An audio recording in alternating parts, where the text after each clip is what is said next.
Welcome back to the Poisoner's Almanac podcast. I'm your co-host, Adam. I'm Rebecca. How you doing, sweetheart? I'm good. I got my grumpy turtle. My grumpy turtle is here to support me in all my grumps. And I'm a little grumpy because the news has not been great. News hasn't been great. So, poison in the news.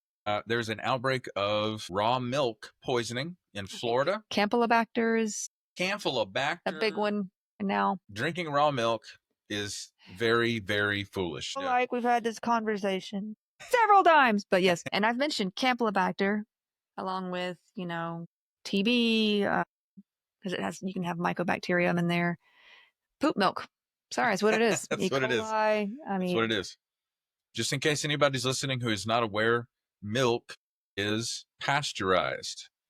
Pasteurization, you heat up the milk to kill all of the bacteria that could be harmful to humans, thus making it much safer to drink. There can be a lot of said bacteria because also a cow's guts, because they have they have a whole different kind of 4 stomachs, I believe. They had their ruminators, right? So they have a whole different sort of GI system than we do. And if we have bacteria in our own guts, it's cow's milk is typically for cows. If you're going to drink it, you should drink it pasteurized. Mm-hmm. Just makes sense. How did they get around the legal side of it to sell that milk? What did they call it? They didn't sell it as food. They sold it as what? As animal food or something. Something like that. But right. It's illegal to sell it as food to people. There are a few states that allow raw dairy farming. Although I read about one raw dairy farm, the supplier they got their raw milk from actually had to stop doing that because several people got sick. Duh. And so it's been, I don't know why we're still doing this when we could be so much better in so many ways. But tell me you're in America without telling me you're in America. Your government will not do anything about the cost of healthcare. But at the same time, they will allow people to do things that will 100% of the time make people very sick. This is my mood right now. Stop it. But that's poison in the news. Let's grab some comments from. I also want to mention there's a Legionnaires outbreak recently up in Harlem, up in New York. What happened? They were like, yeah, a couple people have caught it. It's been a few deaths, but it's okay because we cleaned out the giant AC things where it was coming from, and we're good now. I'm like, nobody was maybe. She's wagging her finger like, no, it's not. Like. Nobody was checking these or cleaning these before. I'm just concerned. So there's details that I'm, not saying because I've only read the thing like one time, but yeah, there's been an outbreak of Legionnaires up in New York. Yeah. So just thought I'd mention that. And this is connected to an HVAC system. Mm-hmm. And also the CDC shooting up in Atlanta. Yeah. The almost CDC shooting. He didn't really get too far, but I think a police officer died, so that was really sad. But they did, and there's some very I haven't confirmed these details, but there's some really concerning details regarding this person's suspicion about vaccination, but that hasn't been confirmed. Yeah, I'm waiting on the investigation to mature. This happened just yesterday, so yeah, I'm waiting for the investigation to get into his personal effects. Maybe there's some writing, some manifestos, some search history, etc. And they found him dead. Mm-hmm. Shooter. Yeah. I believe the officer expired as a result of his injuries. He was wounded himself, but I believe he's the one who took him out. So really, really awful. Yeah. So comments. This is from Spotify. Twish T-Wish Granter, I think. That's cool. Correct me if I'm saying that wrong. They commented, which episode was this? Oh, excuse me. Let me back up to Sasha. This is about the Health and Human Services Part 1. On the depression due to autistic dark joke situation, there is a German meme where someone's talking about an unsafe road that doesn't have a traffic light. At first, it describes the stroller +1 survival techniques. Then an old person in the background is asked for their opinion, and they say, "One can run me over, literally, drive me dead. I already got a spot in the graveyard." It is hilarious. I still don't know how they meant it. Well, yeah, I have a hard time with jokes and idioms. Sometimes. Of course. We were joking about that particular thing in the group chat we have with our friends. Well, sometimes I'll make a joke and I think it's funny and everybody's like, Okay. I'm like, well, you know what? I thought it was funny. Well, I thought it was fun. Okay, now to T-Wish Granter. Allegedly, the reason for the pushing of dairy products in the 80s and 90s was because Carter bought the surplus. Jimmy Carter, President Jimmy Carter, bought the surplus during the gas wars in the 70s. They have a ton of cheese stored in limestone caves. I did hear about that. This is also why the government cheese program came to be.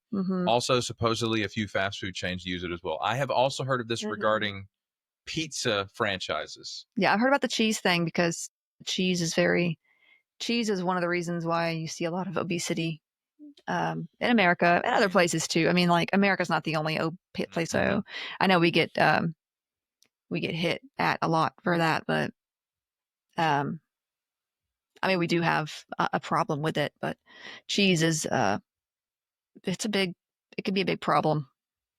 But everybody back then was like, get your calcium, buy all the cheese. I didn't want to waste it, I guess, because yes, lots of cheese, and like our cheese, from what I hear, is different than like cheese overseas. That rhymes. Cheese overseas. That'd be a fun band name. Cheese overseas. Blaufrost says on the Health and Human Services Part 2, I have had several people joke about wrapping me in bubble wrap because I have a talent for injuring myself in the most inconvenient but not super serious ways. This week, I almost took out a chunk of my finger using a screwdriver to assemble IKEA furniture, almost to the point of needing stitches. It sounds like my mom. Unfortunate. My mom always gets hurt with things. And if your mom needs stitches, she will never go to the emergency department. Actually, I'm pretty sure they know her by first name at this point. So I doubt bubble wrap will be keeping me safe. And regarding the flu vax, I had one that knocked me on my rear end for 2 days, and a neighbor had to watch my dog, but I still got it the next year. It could have been a certain strain, too, that was just different that year. Yes. Because what they do is they look for strains that are going to be the problem for that year. And so they'll put like 3 strains in that one vaccine to hopefully protect from those 3 strains. But they have there are strains that are more complicated than others. So now I do know the shingles vaccine can knock you out a little bit. Yes. Like you can still sleep for like 48 hours after that sucker, from what I've heard. Honestly, I could use some sleep. Yeah. I got a flu shot for the first time in a long time right after I started clinical rotations. Yeah. And this was at the very end of my training in physical therapy school. And it knocked me down. See, I've had one every year since I was a kid. And so and I hadn't. I'd missed quite a few. Because I'd had the flu growing up a couple of times, and it kept me on the couch for a couple of weeks because I ended up with pneumonia a couple of times. It was bad. Yep. So no fun. You can have an immune response is kind of normal for a vaccination. Everybody's a little different too. It's true. True. Yeah. Flu vaccine doesn't do anything for me now. I get it, and I completely forget about it.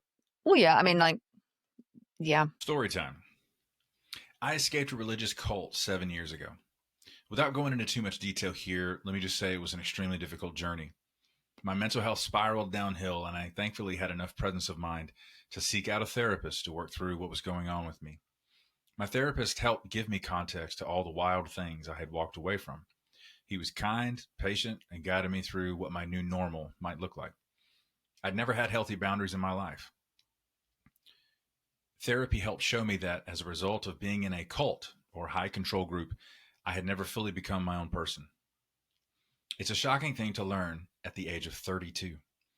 I learned how to communicate to the people around me what I was going to do, and more importantly, not do with my time, energy, and resources. BetterHelp is a sponsor of this episode, and they're on a mission to make starting therapy easier. BetterHelp is a platform where therapists and their clients can communicate effectively and get the most out of therapy. There's a journal inside the platform for personal reflection, and there are group sessions on a number of different topics available every day. Starting therapy is easy with BetterHelp. Fill out a questionnaire, and you'll match with a therapist in as little as a couple of days. One of the best features of BetterHelp is that if the first therapist doesn't feel like the right fit, you can easily switch to another one until you find someone you really connect with. They carefully make sure therapists on the platform are well qualified, and their customer support team is there to help you if you have any questions. With over 7,000 reviews and a 4.5 rating on Trustpilot, BetterHelp is a platform you can trust. If you're struggling and think you'd benefit from a therapy session, go to betterhelp.com/almanac or choose the Poisoner's Almanac during sign up to get 10% off your first month of therapy. All right. Let's move on to some housekeeping for the old podcast. Let's see here. Follow us on whatever platform you're listening on. Thank you in advance for leaving 5-star reviews. Be sure to follow us on socials. Links in the show notes. We have a Patreon up and running. Link in the show notes to check that out. For a single United States dollar per month, you get, in addition to supporting the podcast, you get access to Patreon perks, such as weekly bonus episodes, the opportunity to leave us voicemail that we listen to and respond to or react to here on the podcast. And you also get shouted out by name. And those people are 87 Pens Girl 71, Mara Santiago, Grace Lahan, Genevieve, Nahev Shatrit, Jay Wendt, Inken Hafner, Kiri Yorsek, Tayef Sunshine, Monique, Shanar, Sue Steves, James Mills, Megan Geiler, Liz B, Willie Wolf NZ, Mama G, Nicole Rivers, Richard Miyako, Heather Nolan, Kaylee, Sasha Rubel, Maya Showstock, Maggie's Yarm, Ogre the Viking, Lynn Rocket, Brett Moser, Zaid, Neil Houdini, Nicole Crane, Jefferson Vargas, Carmen Q, Sarah G, Knit Ninja, Estar, Olive Octopus, Betsy Rich, T-Bug, Christine Moljadi, Morgan Brittingham, Blau Frost, the aforementioned, also known as Clara Jurisons, Vix, Anne Maria, Carl Ziegler Jr., Clyde, Jennifer Wilson Richter, Too Fidgety, Wendy G, Elena MK, Caitlin Martin, Pungram 101, Minnesota SPT, Tasha, Stuart Slattery, Simone Valdez, Christian Scradergaard, Bonnie, Oma D, Ryanella Lara, Kristen Arnold, Aaron Carey, Lynn Simpson, Melissa Emil, Desiree Davis, Jennifer Ramirez Johnson, Dalek Party, The Warped Witch, Dizzy Dancer, Creative Otter, Yadmit, Supergirl Sway, Rachel, Anya Brandt, Ebby, Leah Marie Matson, Lady Digitalis, Jesse, Shay 10, Julia Franzoni, Sparks, Gloria Eichmann, Thomas Huff, From Strings to Things, Soy Kasumi, Jessica Gasparini, Robert Jr., Kate Lennon, Ron Mack, Donna Lanchanese, Lauren Smith, Anna G, Serpentine Fire, Melanie the SLP, Stuart Lee, Solstice, Chris Milanak, Mackenzie Kennedy, Libby, Hetty, Hantapalooza, Lisa MN, AK Schmutt, J Moon, Kelsey H, and finally Paper Sky. Thank you all for supporting the podcast. Whoop, whoop. Also, it's been really busy. We just started back school, and she's on online school now. And so, I had to kind of figure out a routine for this week. So I've been neglecting my Instagram DMs. So I'm getting back into that to make sure I've sort of checked messages and actually answered messages, and also Patreon comments and stuff. So if I've seen MIA, it's just been one of those weeks. So I'm jumping back into things. Yeah. Just been a busy week. We have, let's see, there's 100,000 followers on Facebook, 108,000, coming up 110,000, 8,000 on TikTok, 160,000 on Instagram, 43,000 on YouTube. So there are a ton of comments and interactions to sort through. And then the podcast is separate, basically separate from all that. There's 3,000 followers on the podcast Instagram. Yeah. Matter of fact. So, anyways, we try to keep it together, y'all. There are some online digital tools that can help streamline things if you're on multiple platforms and such. But anyway. And the Discord, I'm getting. There's the Discord. I know. Also. Yeah. So, and obviously you're more the social media person. This is all, a lot of this is new for me. I have my own TikTok, but I'm the kind that just kind of scrolls through and finds funny videos. Yeah. I've made a few here and there. Well, you need to protect your bandwidth so that it can be used on the podcast content. That's where you really shine. It's kind of, as far as socials go, the situation is Becca is the on-screen talent and I am the toxic stage dad. Okay. That's what we're doing. I do want to give a quick shout out though. We had a birthday I think it was this last week or the week before. Really? Let's see. It was. Whom was it? I got a message on Instagram it was from, I think, Susan Smith. And her 14-year-old son likes to watch our podcast or listen to our podcast. Oh, cool. And he just turned 14. Mm-hmm. So if you're seeing Happy this, birthday, buddy. Our 14-year-old friend, she didn't include his name, and honestly, I wouldn't say it out loud without asking anyway. But happy birthday to Susan Smith's 14-year-old son. Birthday. So, and glad you're listening. So, yes, thank you very much. Yeah. Probably, let's see, would Allison and Khaleesi be the youngest that listen to this podcast? I don't know. That's why I try to keep it clean because, or at least Exactly. not like I would. Well, Camilla says she listens to it and she's 9. So Well, there's that. now Right. there are some parts where if there's something like scary or violent or anything like that, I'm going to say beforehand so people know. But Yeah. because we do talk about poisonings, which means we do talk about some true crime here Get sometimes. gruesome. And also even certain diseases can come off as kind of scary, like Marburg and such. Yes. They're scary to me. Hemorrhagic fever.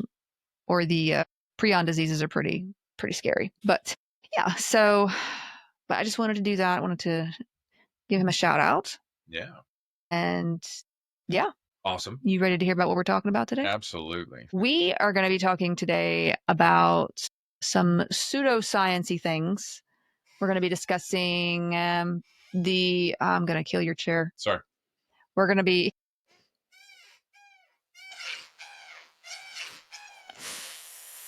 stop it. Adam. Sorry. His chair is going to be missing, y'all. Somebody's got to send us a new chair. He's just got the stand. I'm going to buy you WD-40. I've done it just before. Wrap it and be like, chair. I got you a present. That chair is kind of beyond saving, let's be honest. It is. At this point. It is aged. What I need is a chair like yours. Yours is incredible. Everybody needs a chair like mine. Thank you to eWin Gaming Chairs. So, yeah. We're going to be talking about with pseudoscience, I want to talk about the wellness industry, which seems like a really big sort of topic because there are some good wellness things out there and there are some scammy, bad wellness things out there. And I mainly want to talk about, obviously, the bad stuff because the scams. The scams. There's a lot of scams out there. And this is going to take us a couple of episodes. I really wanted to get it in one, but there's just so many scams, y'all. And there's a lot of amusing stuff too that I feel like we should talk about. But let's see. The global wellness industry was estimated to be worth approximately $6.3 trillion in 2023. Trillion? Yeah, that's a significant increase from 4.6 trillion in 2020. And it's expected to included trillion with a T. When we talk about wellness, we're talking about like things like your supplements, whether they're good or whether they're scammy. We'll discuss some of that. Diet type stuff or diet supplements, things like that. Also any kind of yoga products, I imagine, which yoga's great. No problem with yoga. Oh, I love it. There's some good stuff, Now there are some like culty type yoga stuff that's like, here, you need all this stuff. You got to buy all this stuff so you can be in the yoga lifestyle. Like they're just trying to get you to buy things. But yeah, this industry is expected to keep growing to reach an estimated value of 9 trillion by 2028. So just some, that's like supplements and not just supplements. There's a lot of different things involved. I mentioned those because there's also the detoxes and the random life coaches, the MLM stuff, weight loss stuff, the ones that you can just order on your, you hear about it. And yeah, I mean, and some vitamins are fine, mainly if you're deficient. Yeah. But here's the thing. This is why it's such an ambiguous thing. It's like, there are some good wellness things. And then there's people who take like terminology or information around those good things and they try to sell scammy stuff using that terminology or reasonings or you know what I mean. And so it gets confusing, but we're going to talk about some of the crazy stuff out there, including some stuff that Goop. Remember Goop? Goop's still a thing. I don't know why I say I remember. She's still doing her interesting thing. And we also one of the reasons we need to talk about the wellness industry is because a lot of the scammier side of it is you'll see a lot of anti-science, you'll see a lot of homeopathic type stuff, and you'll see a lot of skeptics of modern medicine, or just like people promoting this distrust against medicine, right? So, and I've received a lot of questions and recommendations surrounding various wellness trends, both past and present. That would you ask in the Patreon or would you do that? No, people just send me things sometimes, and I'm like, yeah, we should do a thing on that. Yeah, okay. And so, I'm going to be mentioning some things that people have sent me. If you don't see it in this first episode, it'll come up in the next episode. I just could not fit everything. There's so much.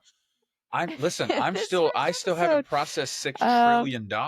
It's Like, a lot. what? Yeah. And Trillion with a brother. yeah. And that's not, I imagine that would also include a lot of the topical stuff, like certain skin cares or eczema care or anything like that, that you can, they're like, we're going to talk about the MLM stuff next week because there's so much to talk about this week. And you'll have a lot of just people selling different stuff, whether it's medicines, vitamins, supplements, drinks, or even just like skin care that they promise does all kinds of things. And so, but yeah. And some of these things are dangerous, and some of these things are just costly and don't do anything. And so it's dangerous for your wallet, I guess. As I said, not all wellness products or practices are bad or toxic. Some can be very helpful. Meditation, yoga, deep breathing, these are all things you could consider wellness, good nutrition, vitamin and mineral supplementation when necessary, exercise, all of those things are great. You know, we would consider that a wellness sort of lifestyle, right? But, you know, like I said, they tend to take terminology and twist it and get you to buy things you don't need or that could be dangerous. Even aromatherapy and light therapies, not tanning, mind you. I can get behind some of those. Like if something helps you, if like lavender helps you calm down and you like that smell, go for it. I know smells can bring up like memories too that just help you feel better. I'm not against things like aromatherapy, but when we go to talk about things like essential oils, we are going to be talking about some other stuff besides that. So light therapies, by that I just mean like there are different kinds of light out there that can help with different things.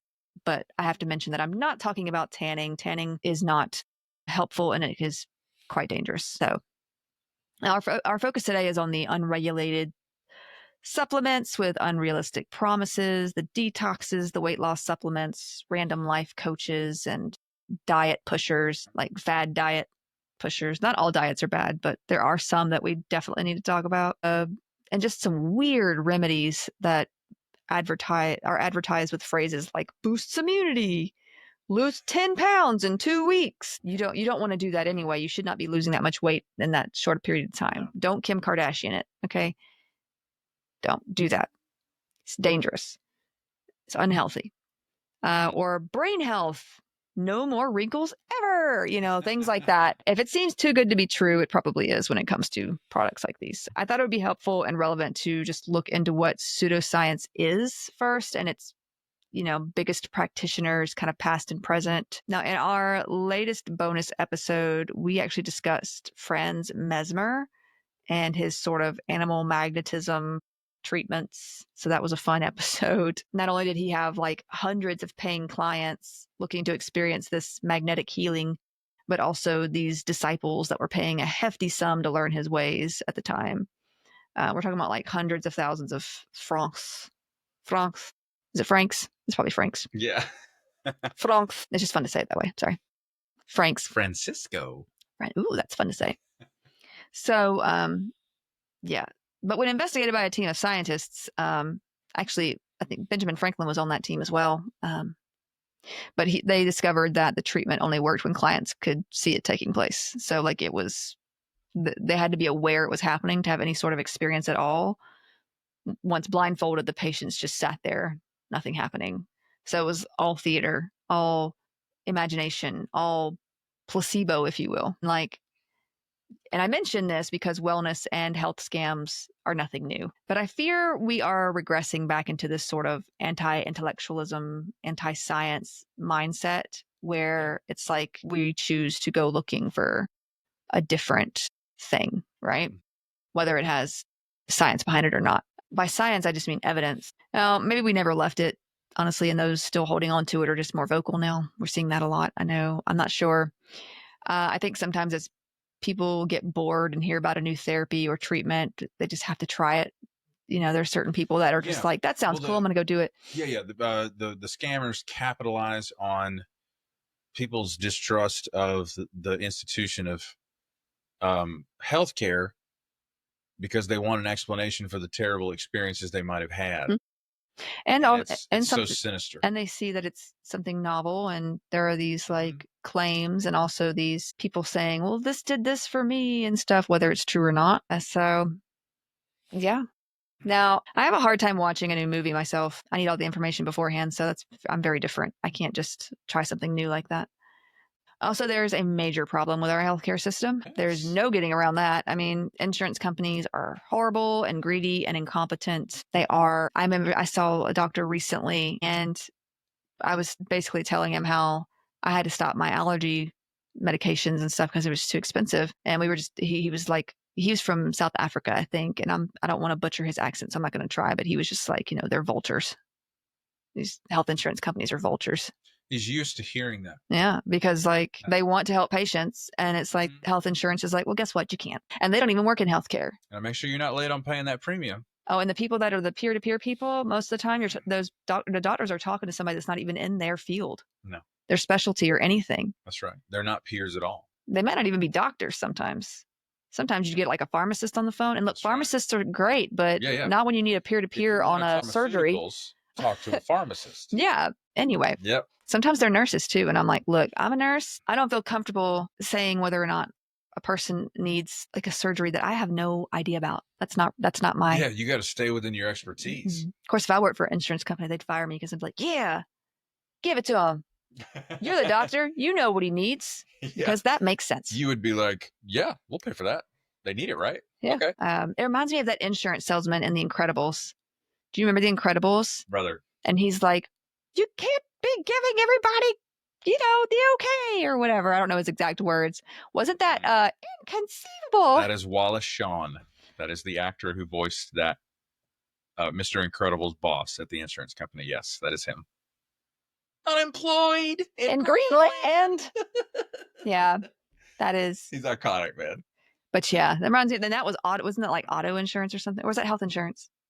It was some insurance. I think it was homeowners insurance. Yeah, it was some insurance. And they were like, stop giving people the okay to cover things. Well, he found out that he was telling people, he told that little old lady. He's like, exactly hey, what you go do this thing. Prove, yeah. So, because they're all about the money. It's in our movies. It's great though, that because like he was a superhero, right? And then now he's got to work this job where he's kind of a villain, or he's supposed to be a villain, and he just can't. He's like, I hate it. I hate this. I hate this so much.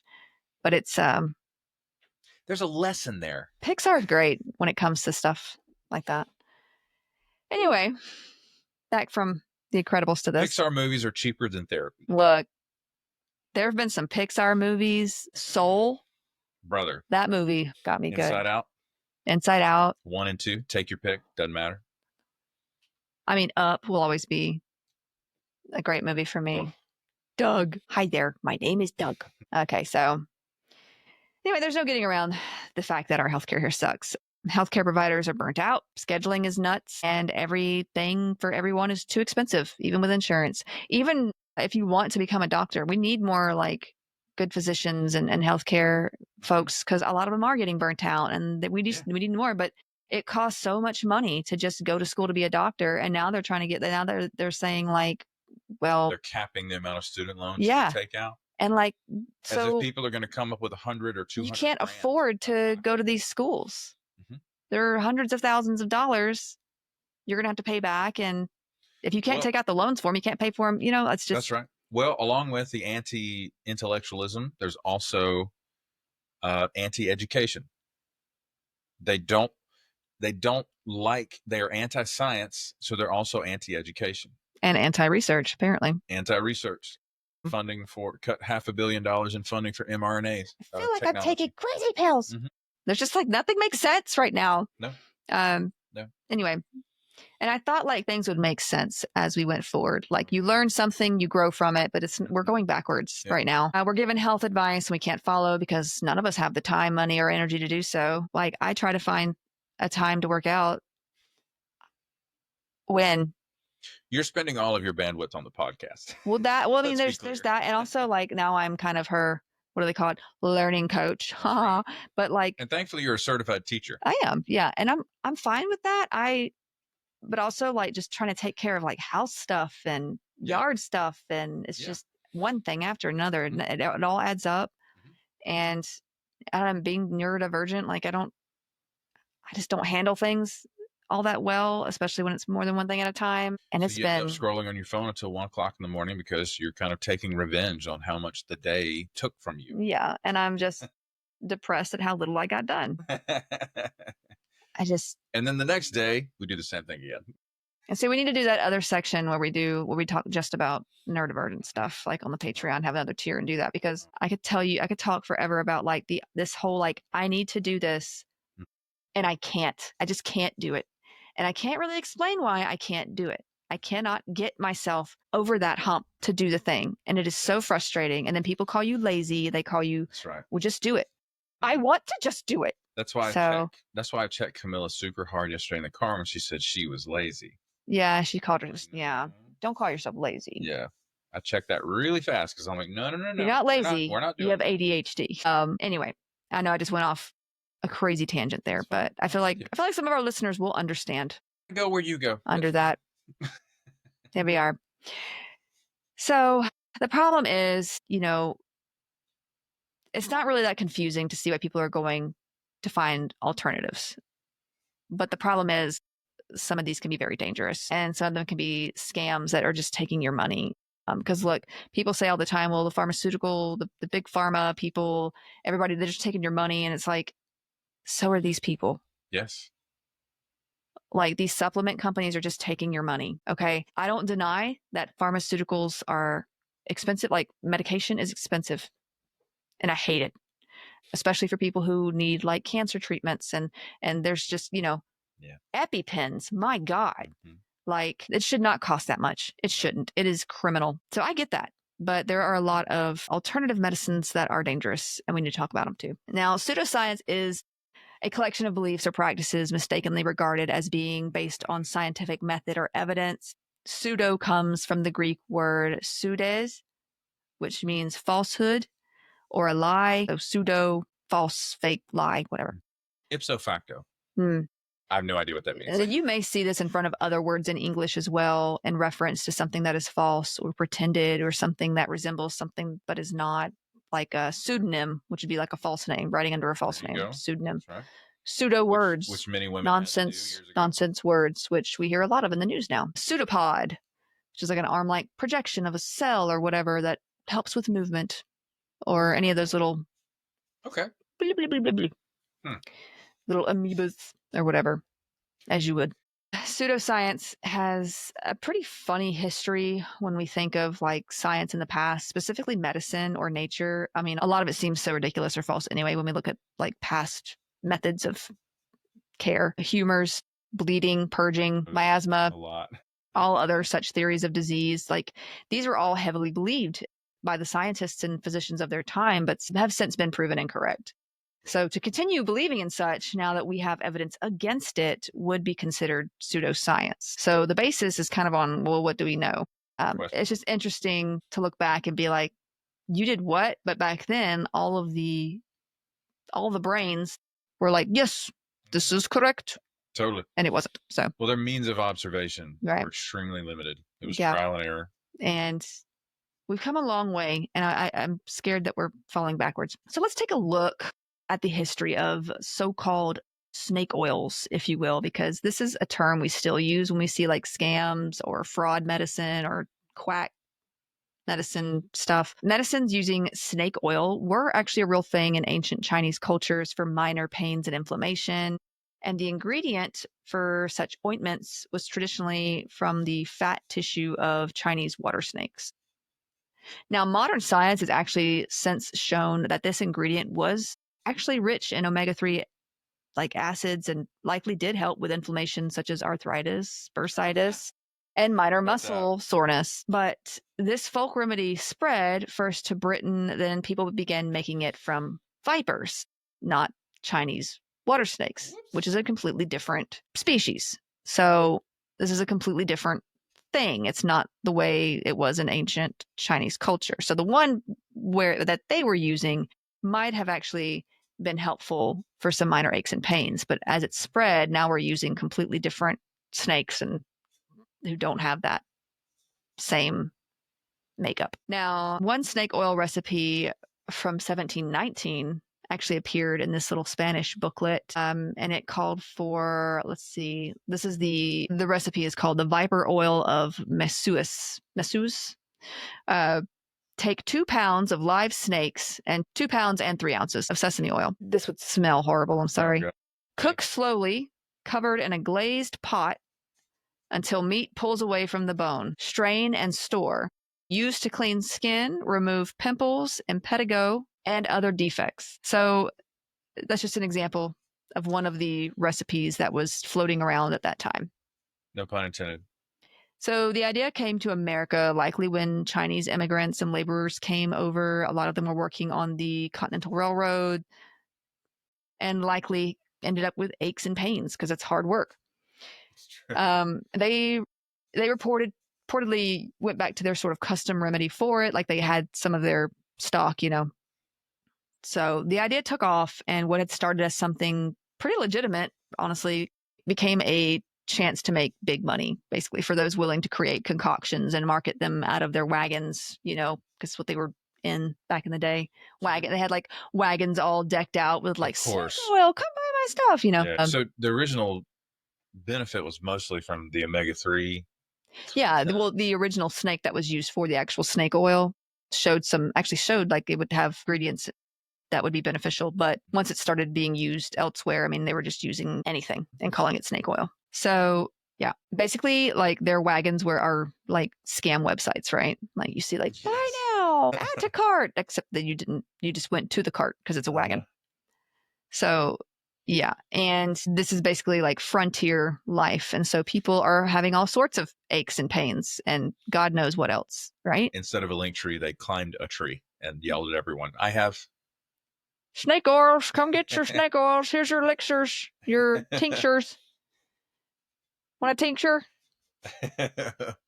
And so the term snake oil salesman actually kind of came into play in 1849 during the gold rush, when various salesmen would just ride around in these carts, these wagons, selling snake oil made up of various substances. And a lot of time it had nothing to do with snakes. A lot of time these things were made up of like alcohol, like mostly alcohol, sometimes cocaine, sometimes heroin, because you could just easily get this stuff. That's amazing. And I felt better after I drank that stuff. You would feel better a little bit for like an hour maybe or so, or like a day. High.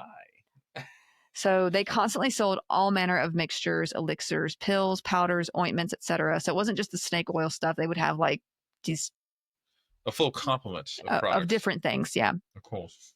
So with these claims that, you know, these could cure just about anything. Now, these medicines had fun names like Old Hag, Rattlesnake King, which we'll come back to that one in just a second, Daffy's Elixir, Old Crow, and even Red's Pure Old Panther Piss. I am not making that one up. Yeah. Dear. First of all, watch your language. I told you about Camilla saying that word. Didn't know it was a bad word. Well, no, it's not really a bad word. It's like it's a word that her teachers probably wouldn't want to hear her say. That's true. So, and these are just people mixing stuff and selling them with labels on it, just popping a label on it. Now, there was no FDA, at this time or whatever. So there's nobody there's nobody testing this stuff, regulating this stuff, telling you can and can't sell this stuff. And one of the old tropes of, the old West or Western movies and TV shows is this is the frontier. So the law basically comes down to the law man. Yeah. Marshall Dillon in Gunsmoke. He was it. If he couldn't make something happen, everybody could do whatever they wanted. Yeah. And that's why you can get away with it. You just move on to the next next and shoot each other in the streets if you needed to. It's fine. Have a duel, settle it. One of you dies. Argument's over. But like if somebody's a snake oil salesman and they're exposed as a fraud, they're already in the next town. Yeah. Well, and they could change their name easy and everything else.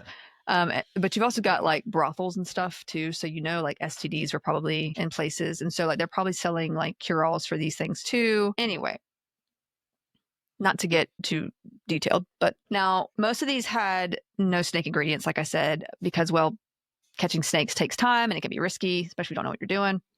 One of the more famous of these snake oils was Clark Stanley's snake oil liniment. I think he became known as Rattlesnake King at one point. So kind of interesting. So there was a rattlesnake king and then the tiger king. We're also going to talk about a liver king in a minute. Yes. So Clark Stanley, he had this snake oil liniment. He wasn't the only one making this stuff, but of course it was a pretty popular one and made by, of course, Clark Stanley. And he had announced to people that he had studied with this. The way that you phrase that. To make sure. This guy named Clark Stanley who had this, obviously made by Clark Stanley. Just, wanted to make sure everybody knew where I was going with that. But oh man, everybody's flowchart is up to date so far. But he announced basically that he had studied with this Hopi medicine man for 2 years and had learned the secrets of snake oil, which is like, okay, you learned with a Native American that snake oil came from Chinese culture. And like, I don't know, unless maybe they have their own, I don't know. With the help of this Boston druggist, he began marketing his product at Western medicine shows. In 1893, he and his rattlesnakes gained attention at the World's Columbian Exposition in Chicago, Illinois. Later, he went on to establish production facilities in like Beverly, Massachusetts, and Providence, Rhode Island. So he was making it big here with this stuff. Yeah. In 1906, the Pure Food and Drug Act was passed, as we've mentioned before. And by 1917, his liniment was examined by the new Bureau of Chemistry and found to be nothing but mineral oil, capsaicin from like peppers, whatever, and turpentine. Isn't capsaicin what makes hot peppers hot? Yeah. Isn't that the, yeah. It is. And I mean, it's not hygienic. I've heard of people rubbing hot peppers on sore limbs before. I don't know. It probably has an analgesic effect. For a little bit. Yeah. I don't think it would be. It can't help too much, but I mean, it's something, I guess, people used to use, but that's all it was. He faced federal prosecution for his fraudulent scheme. I mean, he's lying about what's in it, for one, and, he has since been connected to the whole snake oils thing. There was plenty of other people doing this. He was basically just fined like $20. So, which would be almost $500 today, but I know that's what's funny. You're like $20, and I'm like, wait, what? This is what 1905? Yeah, this is 1917, but 17. Yeah, $20. In the day that have been like $20. The price of a house back then. I'm kidding. Probably not that low, but you know what I mean. Lower than they are now. Tell you what. So scams like this still go on, obviously, through loopholes, shady dealings, and social media bio links. I mean, or like the raw milk thing in Florida, like it's illegal to sell that there, but they're getting it through a different channel. So stupid. But social media bio links, like, the link in bio, come try this stuff. And there are people who will go get it and put it in their body. And it's 100%. That scares me, honestly. You don't know what's in that. They can be telling you anything. Like, a great example is, we did a brand partnership with the manufacturers of your chair.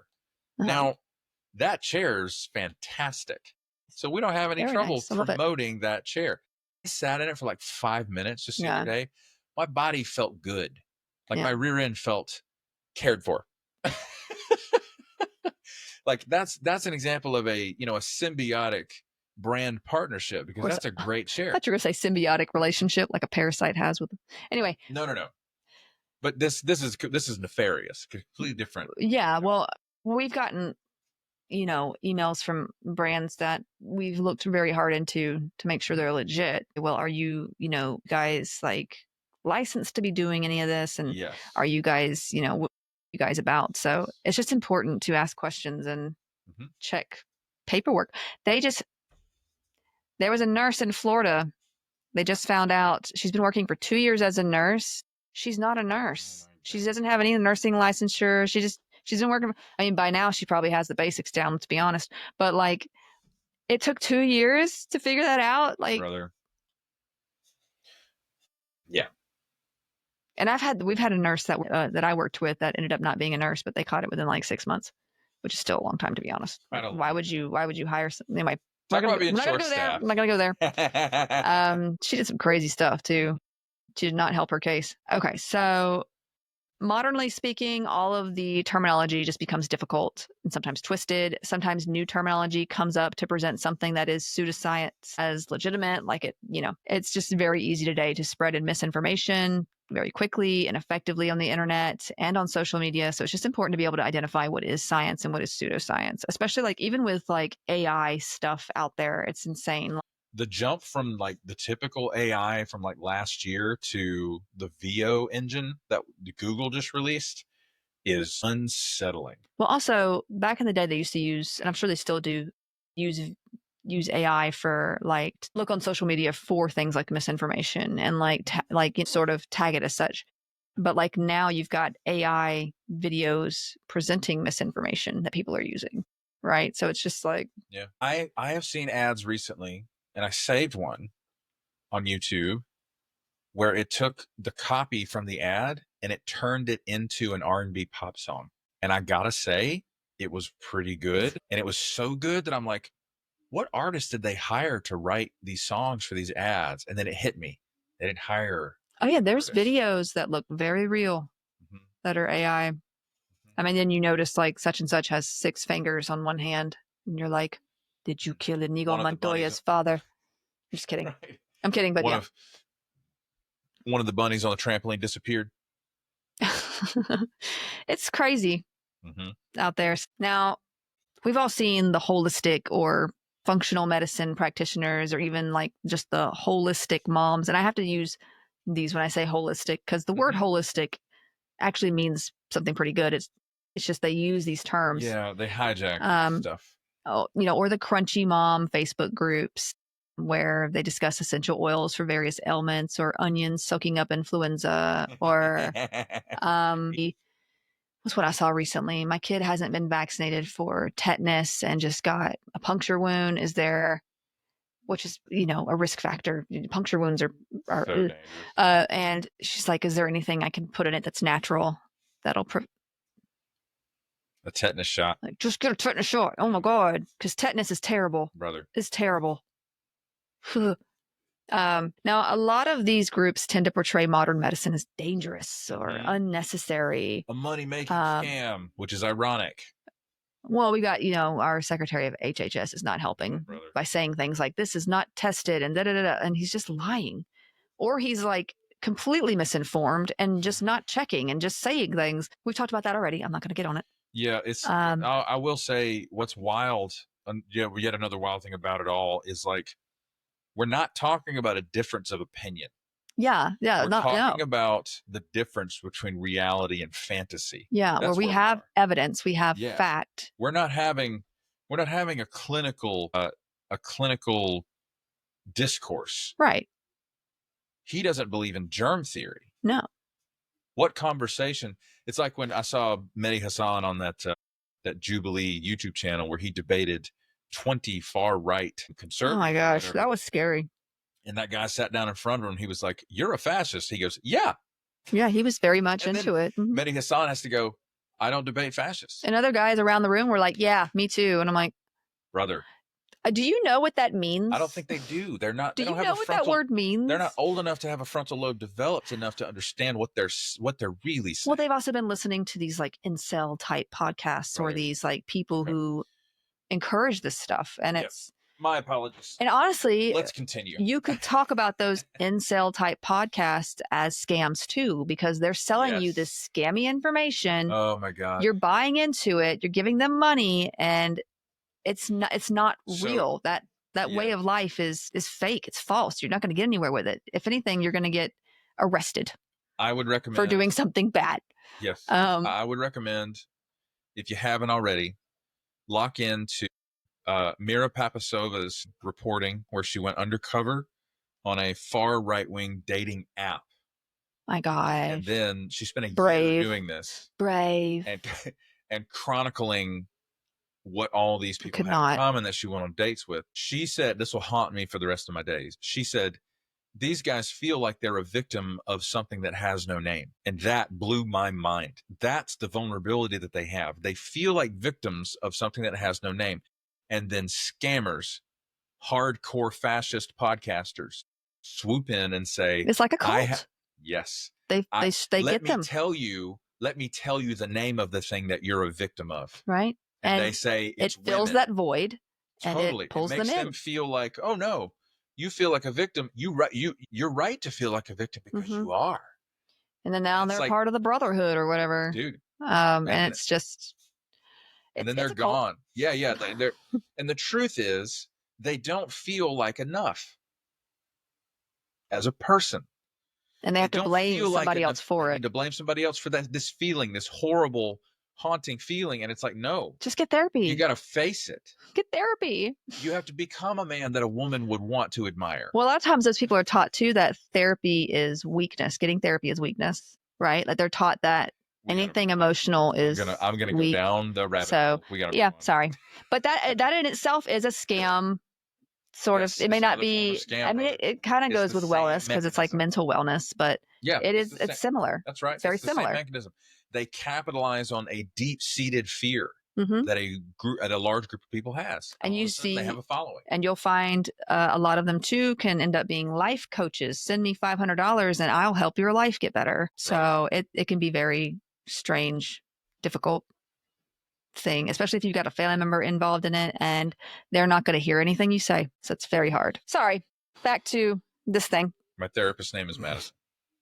I'm just kidding. So a lot of them are into conspiracy theories. We talked about that a little bit, about against modern medicine. A lot of them are anti-vaccine. Others say nothing about modern medicine or science, but simply promote their product as better or clean or natural. And let's get this straight. Right off the bat, because natural is not always better. No. Arsenic is natural. So is lead. A lot of toxins are natural. Some natural things can be made better through study and chemical processing, like a lot of our medications. Also, while organic eating is great for avoiding pesticides, ancient mankind ate organic all the time and still died younger than we do today. Germs are technically natural themselves. I mean, they've been here long before we have, actually, and they've been wiping people out for centuries. That's right. So, can I mention? You remember that the segment that Neil deGrasse Tyson posted when he was interviewed by Hassan Minhaj?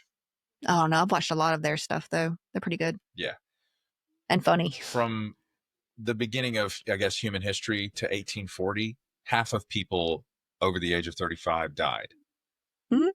Is that, am I saying it's about, I mean, yeah. 50% of people died before age 35.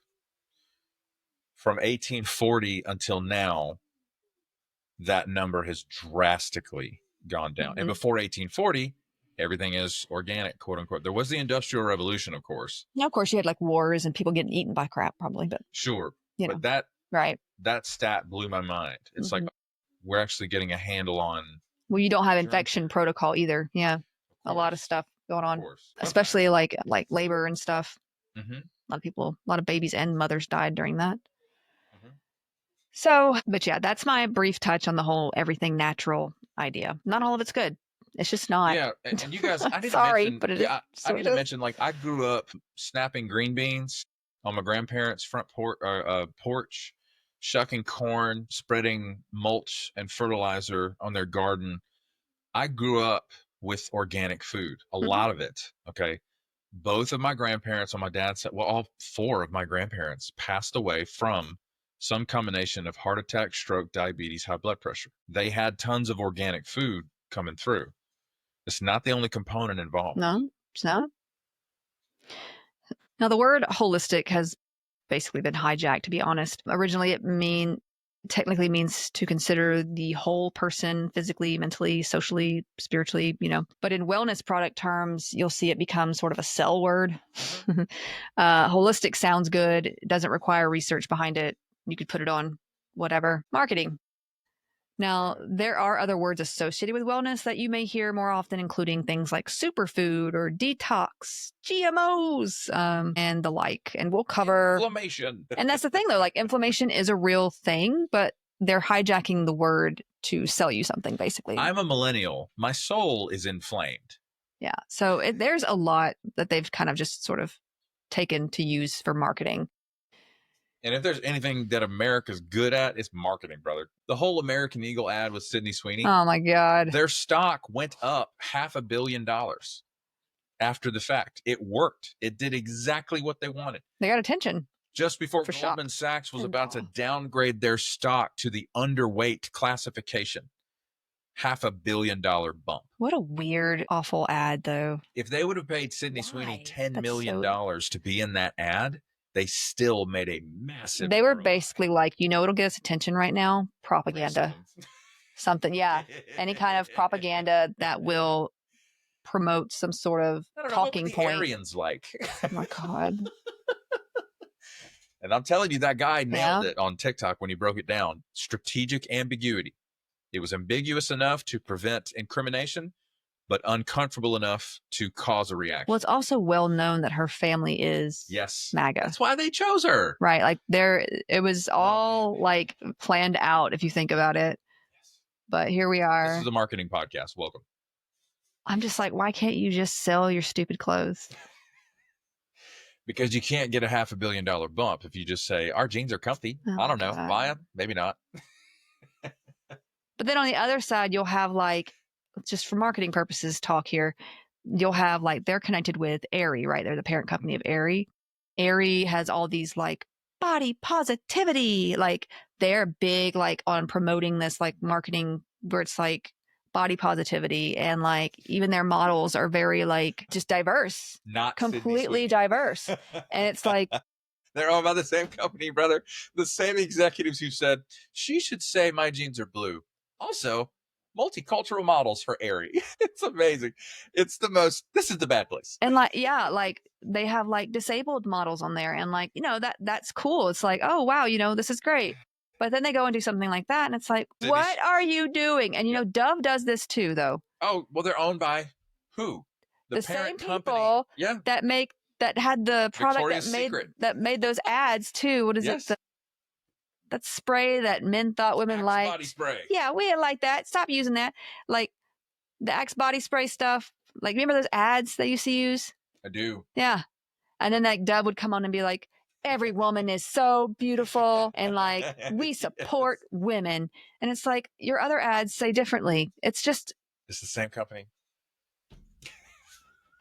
nothing makes sense. Okay? It's like that Pete Holmes segment where he's They like, that just- doesn't make any sense. They just want your money. Okay.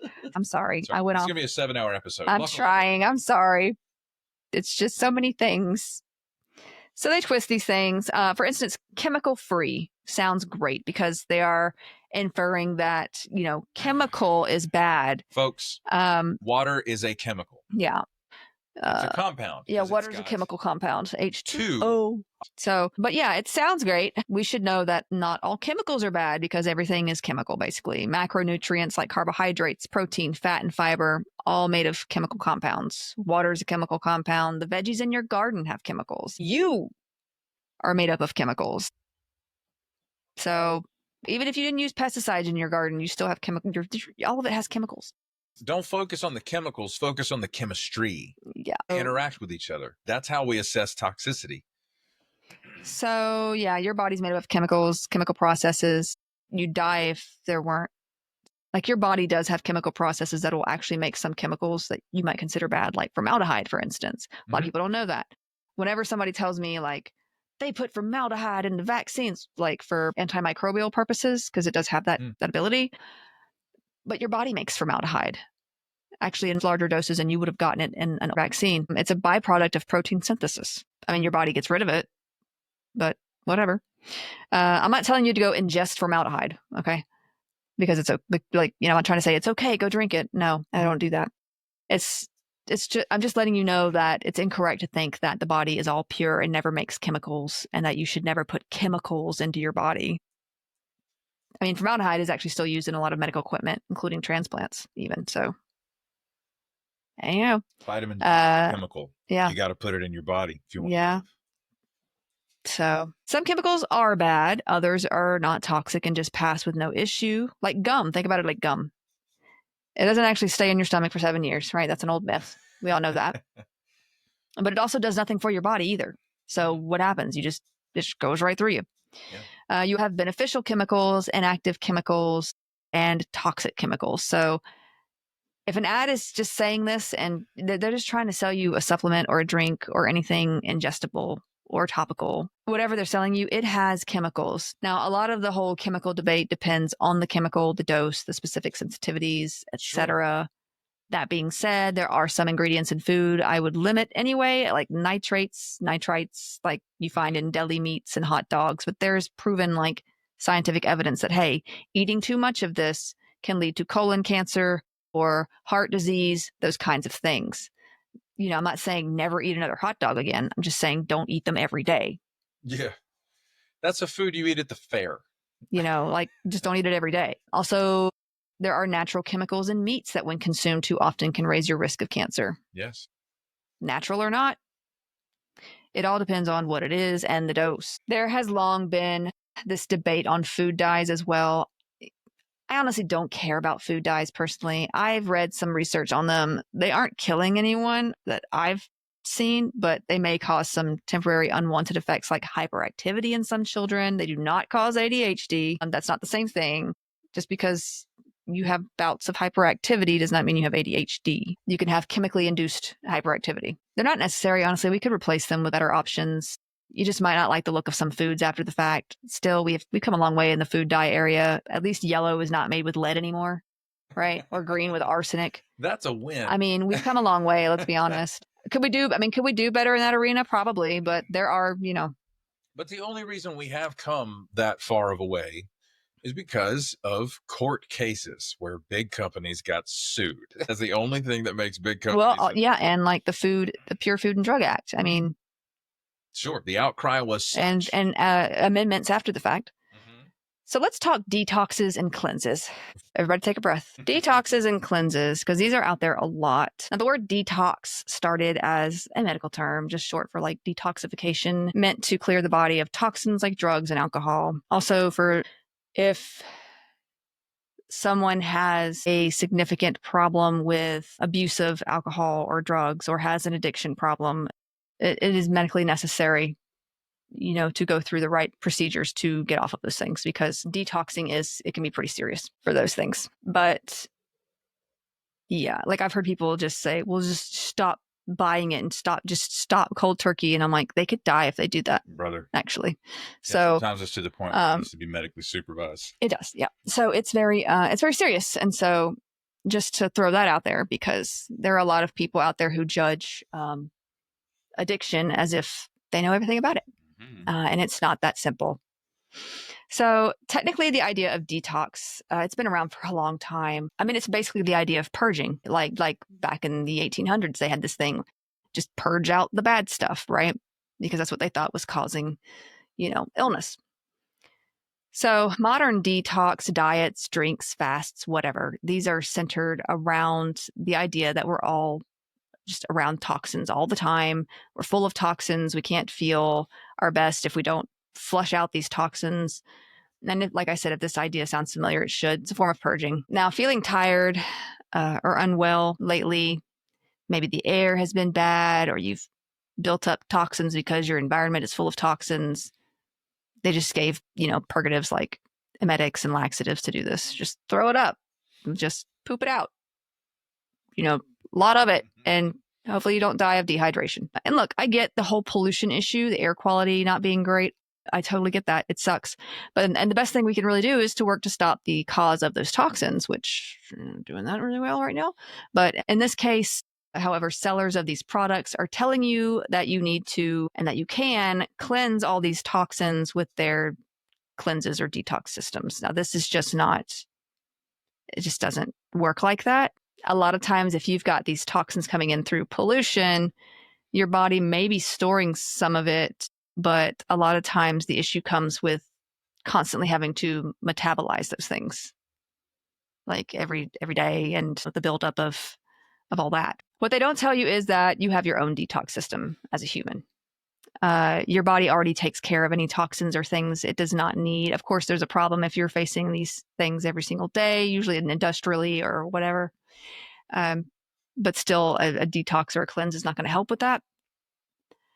And of course, it could be overwhelmed, as you see with, say, chronic alcoholism. But the idea of needing a detox just isn't credible. No detox will help once your body's system is overwhelmed anyway, unless you're talking like dialysis. Dialysis is the only way that will help that. It's basically like your kidneys are done, and so you need help filtering out your blood. That's the only. I mean, you wouldn't call it a detox. It's kind of a detox method. Just not the kind that you find for sale online. Take care of your kidneys, people, if you can. I know not everybody. Well, I mean, there's also worse things. Don't get me wrong. Don't drink raw milk. That could damage your kidneys. If you get one of those, you get a bacterial infection, it can damage your kidneys. We need a podcast, a piece of podcast merch. Smoking. It just lists all the things that you should stop doing. Yeah, and look, your heart. Like a lot of your systems are very well connected. So your heart, your kidneys, your liver, your lungs, those things are going to if something goes down, the others are going to be affected. And so you need to make sure if you have a family history of hypertension. When I was still in clinical, before I was a full-fledged nurse, and even then I didn't feel like a full-fledged nurse. You feel like a nursling, if you will. But before then I met this young girl. She was 22 years old and she was in stage 4 kidney failure. Why? It's awful. Hypertension. She was 22 years old, but she had a family history of hypertension. She just didn't know.